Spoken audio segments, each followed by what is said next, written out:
દેશમાં દુષ્કાળની આશંકાની શક્યતા વ્યક્ત થઈ ગઈ છે અને તેમાં વધારો પણ થઈ રહ્યો છે. ખાનગી હવામાન એજન્સી સ્કાયમેટે દાવો કર્યો છે. સ્કાયમેટે જાહેર કરેલા નવા પૂર્વાનુમાન પ્રમાણે દેશમાં ચોમાસુ સિઝનમાં સામાન્યનો માત્ર 85% જ વરસાદ નોંધાઈ શકે છે, એટલે કે વરસાદની 15% જેટલી અછત રહી શકે છે. સ્કાયમેટના અનુમાન પ્રમાણે દુષ્કાળ પડવાની સંભાવના 70%એ પહોંચી છે, જે એપ્રિલમાં માત્ર 30% જ હતી. અલ નીનોની સતત પ્રબળ બની રહેલા હોવાને કારણે ઓગસ્ટના બાકીના દિવસો અને સપ્ટેમ્બરના દિવસોમાં તેની અસર ભારતના ચોમાસા પર વધુ રહેવાની આશંકા વ્યક્ત કરાઈ છે. અન્ય મહત્વના સમાચાર. ભાવનગરમાં નકલી દારૂકાંડનો કહેર, 4 લોકોના મોતથી ખળભળાટ. ભાવનગરમાં નકલી દારૂકાંડે હાહાકાર મચાવ્યો છે. ગુજરાતમાં દારૂબંધી વચ્ચે દારૂના નામે જાણે એક પછી એક એમ 4 લોકોના મોતનો ખેલ શરૂ થયો. ઘોઘાના ખરખડી ગામે યુવકનો દારૂ પાર્ટી કરવી મોંઘી પડી ગઈ છે. ખરખડી ગામમાં 16 ઓગસ્ટની રાત્રે 7 મિત્રોએ દારૂની પાર્ટી કરી, જે બાદ એક પછી એક યુવકોની તબિયત લથડી. કેટલાક કલાકો સુધી બેભાન રહ્યા અને સારવાર દરમિયાન ઉપેન્દ્રસિંહ ગોહિલનું મૃત્યુ થયું. ત્યારબાદ વધુ 2 લોકોના મોત નકલી દારૂથી થયાના આક્ષેપ સામે આવ્યા, જ્યારે વધુ એક વ્યક્તિનું મોત શંકાસ્પદ માનવામાં આવી રહ્યું છે. 19 લોકો અસરગ્રસ્ત થતા તેને તંત્ર દોડતું થઈ ગયું. આ સમગ્ર કાંડમાં નકલી રોયલ સ્ટેક દારૂનું વેચાણ કરનાર 4 બુટલેગરોને પોલીસે ડિટેન કર્યા. તપાસમાં નકલી દારૂ મધ્યપ્રદેશના ઉજ્જૈનથી આવ્યો હોવાનો ખુલાસો થયો. પોલીસે નકલી દારૂનો મોટો જથ્થો પણ જપ્ત કર્યો અને હવે તેની સાયન્ટિફિક તપાસ કરાશે. સૌથી ચોંકાવનારી વાત એ છે કે દારૂ બનાવવાની રીત શીખવાડવા માટે રઈસ નામનો કારીગર આવ્યો હોવાની માહિતી છે, જ્યારે હજુ 15 પેટી નકલી દારૂની શોધખોળ ચાલી રહી છે. બીજી તરફ ભાવનગરના કાંડ બાદ અમદાવાદ ગ્રામ્ય પોલીસ પણ એલર્ટ થઈ ગઈ છે. તમામ ગામોના સરપંચો સાથે બેઠક કરી રોયલ સ્ટેક નામનો દારૂ હાલ ન પીવા સૂચના અપાઈ છે. દારૂ બનાવવાની કે વેચાણની કોઈ બાતમી મળે તો તાત્કાલિક પોલીસને જાણ કરવા અપીલ કરાઈ છે. પોલીસની સ્પષ્ટ અપીલ છે, છેલ્લા 2-3 દિવસમાં આ બ્રાન્ડનો દારૂ પીનાર વ્યક્તિએ લક્ષણોની રાહ જોયા વગર તાત્કાલિક હોસ્પિટલમાં ચેકઅપ કરાવવું. ઝેરી દારૂકાંડના પડઘા હવે ગાંધીનગર સુધી પહોંચ્યા છે. મામલાની ગંભીરતા વચ્ચે નાયબ મુખ્યમંત્રીએ બેઠક કરી સમગ્ર રાજ્યમાં દારૂના નેટવર્ક સામે મોટું ઓપરેશન શરૂ કરવાની કવાયત તેજ બની. નકલી દારૂકાંડમાં તપાસનો ધમધમાટ તેજ થતા મુખ્ય સૂત્રધાર ગૌતમ સોલંકીના ઘર સુધી પોલીસ પહોંચી છે. તપાસમાં સામે આવ્યું છે કે ઉજ્જૈનથી અંદાજે 230 જેટલી નકલી દારૂની બોટલો લાવવામાં આવી હતી. આ બોટલો વર્તેજ ખાતે ગૌતમ સોલંકીના ઘરે લાવવામાં આવી, જ્યાં રઈસ અને મુકેશ નામના શખ્સોએ તેમાં વિદેશી દારૂની ભેળસેળ કરી હતી. ત્યારબાદ આ નકલી દારૂનું વેચાણ કરવામાં આવ્યું હોવાની માહિતી સામે આવી છે. જૂનાગઢમાં હનુમાનધારા મંદિરના પૂજારીનો દારૂની મહેફિલ માણતો વિડીયો વાયરલ.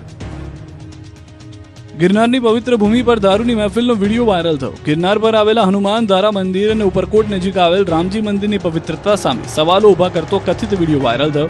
વિડીયોમાં મંદિરની વ્યવસ્થા સાથે સંકળાયેલા 2 ભાઈઓ દારૂ પીતા હોવાનો દાવો કરવામાં આવ્યો. વિડીયો વાયરલ થયા બાદ પોલીસ પણ એક્શનમાં આવી છે. મહત્વનું છે કે મંદિરની વ્યવસ્થા સંભાળતા વિશાલ અગ્રાવત અને તેમના ભાઈ હિરેનદાસ અગ્રાવત દારૂ પીતા હોય તેવા બંને ભાઈઓના અલગ-અલગ 2 વિડીયો વાયરલ થયા. વિશાલ અગ્રવાલ મિત્રો સાથે દારૂની મહેફિલ માણવામાં આવી હોવાના આક્ષેપો વચ્ચે વિડીયો સોશિયલ મીડિયામાં વાયરલ થતા ભાવિકોમાં રોષ જોવા મળ્યો.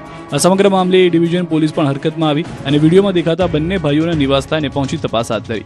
અલગ અલગ વિડીયોમાં દેખાતા બંને ભાઈઓ ઉપરકોટ નજીક આવેલા રામજી મંદિરના ડેલામાં રહે છે. હનુમાનધારા મંદિરની વ્યવસ્થા સંભાળતા વિશાલ અગ્રવાલે સ્પષ્ટતા કરી કે તેઓ પૂજારી નથી, પરંતુ હનુમાનધારા મંદિરની વ્યવસ્થા સંભાળે છે અને મંદિર સાથે જોડાયેલા છે. તેમજ વાયરલ વિડીયો જૂનો છે અને તે દારૂ પીતા નથી, પરંતુ જ્યારે લોકો દારૂ પીતા હતા તે લોકોની સાથે ફક્ત બેઠા હતા તેવો દાવો કરાયો છે. તેમને બદનામ કરવા માટે આ વિડીયો વાયરલ કરવામાં આવ્યો છે. અને મારો વિડીયો ઉતાર્યો છે અમારા દુશ્મનભાઈ છે ને લતાવાળા દારૂ જેટલા વેચે જ ને, એ અમારો વિડીયો ઉતારી અમારો મારા ભાઈનો, એટલે એ ખોટા વિડીયો ડાઉનલોડ કરીને અંદરને મૂકે છે. હું બીજું કઈ છે નહીં, અમે કઈ પીતા છીએ ને એવું. વડોદરામાં પોલીસ જ બની ગઈ બુટલેગર. ખાકી પહેરીને ફરજ બજાવતી પોલીસ જ દારૂબંધીના નિયમો તોડે તો? આ સવાલ ઉભો કરતી ચોંકાવનારી ઘટના વડોદરામાં સામે આવી છે, જ્યાં ખુદ પોલીસ જ બુટલેગર બનીને દારૂની ખેપ મારતો રંગે હાથે પકડાઈ ગયો છે. ગોધરા રેલવે પોલીસમાં ફરજ બજાવતો હેડ કોન્સ્ટેબલ સંજય ચુડાસમા કારમાં દારૂની ખેપ લઈ જતા ઝડપાયો. દિલ્હી મુંબઈ એક્સપ્રેસ વે પરથી નંદેશ્રી પોલીસે 4.60 લાખ રૂપિયાના દારૂ સાથે તેને ઝડપી પાડ્યો. માત્ર પોલીસ કર્મી જ નહીં, તેનો સાગરીત વિક્રમ ઢાપાની પણ પોલીસના સકંજામાં આવ્યો હોવાની જાણકારી. તપાસમાં સામે આવ્યું છે કે સુરતના સલીમ પાસેથી દારૂ લાવવામાં આવ્યો હતો અને આ કાળા કારોબારનો હેડ કોન્સ્ટેબલ સંજયનો પણ નફામાં ભાગ હતો. પોલીસે દારૂ ઉપરાંત કાર અને 4 મોબાઈલ સહિત કુલ 7 લાખથી વધુનો મુદ્દામાલ કબજે કર્યો છે. હાલ બંને આરોપીની ધરપકડ કરી રિમાન્ડ પર લેવાની તજવીજ હાથ ધરાઈ છે. તપાસ આગળ વધશે તેમ દારૂના આ નેટવર્કનું વધુ ખેલાડીઓના નામ સામે આવે કે કેમ તેના પર સૌની નજર છે. ગુજરાતમાં દારૂની હેરાફેરીનો પર્દાફાશ. 2 જિલ્લામાંથી લાખોનો દારૂ ઝડપાતા પોલીસની કામગીરી પર ઉઠ્યા સવાલ. ગુજરાતમાં દારૂબંધીના લીરે લીરા ઉડાવતા દ્રશ્યો સામે આવ્યા. કાલોલમાં હાઈવે પરથી 2 કારમાંથી લાખો રૂપિયાનો વિદેશી દારૂ ઝડપાયો. બીજી તરફ સુરતમાં ટ્રકમાંથી દારૂની 288 બોટલ મળી. પંચમહાલના કાલોલમાં દારૂબંધીના ધજાગરા ઉડ્યા. મુંબઈ દિલ્હી ભારતમાલા હાઈવે પર દારૂની હેરાફેરીનો પર્દાફાશ થયો. પોલીસે બાતમીના આધારે હાઈવે પર નાકાબંધી કરી. તપાસ દરમિયાન 2 શંકાસ્પદ કારમાંથી વિદેશી દારૂનો જથ્થો મળી આવ્યો. વડોદરા તરફ લઈ જવાઈ રહેલા અંદાજે 3.11 લાખ રૂપિયાના દારૂ સાથે 3 ખેપિયાઓની ધરપકડ કરવામાં આવી. પોલીસે બંને કાર સહિત દારૂનો જથ્થો કબજે કરી કાયદેસરની કાર્યવાહી હાથ ધરી. સાથે જ હેરાફેરી નેટવર્કમાં અન્ય કોણ સંડોવાયેલું છે તે અંગે પણ પોલીસ તપાસ કરી રહી છે. સુરતના ડુમસમાં ક્રાઇમ બ્રાન્ચે દારૂની હેરાફેરીના નવા કિમિયાનો પર્દાફાશ કર્યો. ડુમસ ગોલ્ફ સાઇડ નજીકથી ક્રાઇમ બ્રાન્ચે કન્ટેનર ટ્રક ઝડપી પાડ્યો. ટ્રકની ડ્રાઈવર કેબિનની છત પર બનાવેલા ચોરખાનામાં તપાસ કરતા દારૂની 288 બોટલ મળી આવી. પોલીસે દારૂ સહિત કુલ 16.25 લાખથી વધુનો મુદ્દામાલ કબજે કર્યો, જેમાં આશરે 10 લાખની ટ્રક અને મોબાઈલ ફોનનો પણ સમાવેશ થાય છે. આ મામલે હરિયાણાના 27 વર્ષીય ટ્રક ડ્રાઈવર ચાંદ સત્યનારાયણ ભારદ્વાજની ધરપકડ કરવામાં આવી. હરિયાણાથી દારૂ મોકલનાર અને સુરતમાં દારૂ મંગાવનાર બંને ઇસમો હાલ વોન્ટેડ છે. ઝડપાયેલા આરોપીઓને 3 દિવસના પોલીસ કસ્ટડી રિમાન્ડ મળ્યા છે. સાગબારામાં જંગલ જમીન મુદ્દે 12મા દિવસે પણ આદિવાસીઓના ધરણા યથાવત. કોંગ્રેસ અને ભાજપ આમને સામને. નર્મદાના સાગબારામાં જંગલ જમીન ખેડાણ મુદ્દે આદિવાસીઓનું આંદોલન 12મા દિવસે પણ યથાવત છે. પણ આદિવાસીઓના જંગલ જમીનના પ્રશ્નોનો હજુ સુધી કોઈ નક્કર ઉકેલ આવ્યો નથી. 12 ગામના લોકોના સમર્થનમાં સાંસદ મનસુખ વસાવા ફરી એકવાર આંદોલન સ્થળે પહોંચ્યા અને સરકાર તથા વહીવટીતંત્રને આ મુદ્દે તાત્કાલિક ઉકેલ લાવવા અપીલ કરી. મનસુખ વસાવાએ નિવેદન આપ્યું કે ઉમરપાડાના લોકોને સમજાવવાના છે. સુરત જિલ્લા વહીવટીતંત્રએ પણ સમગ્ર મામલાને સમજીને તાત્કાલિક નિકાલ લાવવો જોઈએ. સાંસદે વધુમાં કહ્યું કે મુખ્યમંત્રી હાલ વિદેશ પ્રવાસે છે. તેઓ પરત ફર્યા બાદ આ મામલે ફરી મુખ્યમંત્રીને મળી રજૂઆત કરવામાં આવશે. બીજી તરફ આ મુદ્દે રાજકારણ પણ ગરમાયું છે. કોંગ્રેસના ધારાસભ્ય અનંત પટેલને નિશાન બનાવી મનસુખ વસાવાએ કટાક્ષ કર્યો. અનંત પટેલ નેપાળવાળી વાત કરે. નેપાળવાળી ગુજરાતમાં ના ચાલે. આ જે નેપાળવાળી કરવા ગયા મને શું દશા થઈ એને પૂછજો તમે. એટલે નેપાળવાળી ના ચાલે અને એક જવાબદાર ધારાસભ્ય તરીકે એ બેફામ વાણી વિલાસ કરે એ યોગ્ય નથી. ત્યારે સમગ્ર મામલે મંત્રી પ્રવીણ માળીએ મહત્વનું નિવેદન આપ્યું છે. બંને વિવાદ કાયદાકીય છે. જમીન વન વિભાગની હોવાની વાત કરી. આ વિવાદના ઉકેલ માટે બંને પક્ષો વચ્ચે એક બેઠક મળી ચૂકી છે અને હવે બીજી બેઠક યોજીને સમાધાન લાવવાના પ્રયાસો કરવામાં આવશે. મહેસાણામાં ધોળા દિવસે ફિલ્મી ઢબે પરિણીતાનું અપહરણ.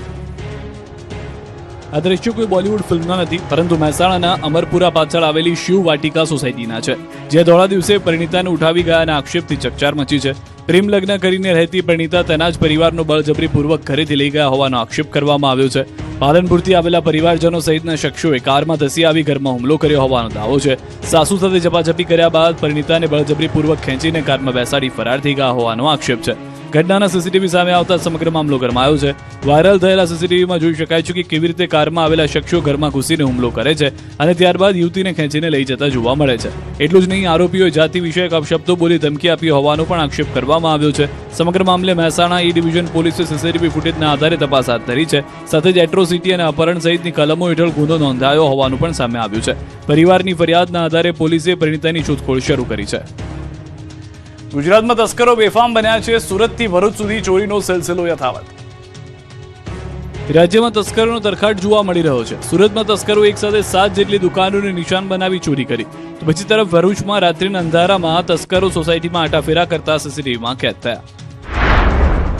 માંગરોળના પીપોદરા જીઆઈડીસીમાં તસ્કરોનો તરખાટ જોવા મળ્યો. રાધે સિલ્વર પાર્કમાં એક સાથે 7 જેટલી દુકાનોને તસ્કરોએ નિશાન બનાવી. રાત્રિના સમયે ત્રાટકેલા તસ્કરોએ બેટરીવાળા ગ્રાઇન્ડરની મદદથી દુકાનોના શટર અને તાળા કાપ્યા. ત્યારબાદ મેડિકલ, ચાની દુકાન, ફૂટવેર, મોબાઈલ અને કરિયાણા દુકાનોમાંથી રોકડ સહિત માલ સામાનની ચોરી કરી ફરાર થઈ ગયા. આશરે 25,000 રૂપિયા રોકડ સહિત મુદ્દામાલ ચોરાયો હોવાની માહિતી છે. ચોરીની સમગ્ર ઘટના સીસીટીવીમાં કેદ થઈ છે, જેમાં 4 જેટલા તસ્કરો દુકાનોના શટર તોડતા નજરે પડે છે. 1 વર્ષ અગાઉ પણ આ જ વિસ્તારમાં ચોરીની ઘટના બની હતી. વારંવારની ચોરીથી વેપારીઓમાં ભયનો માહોલ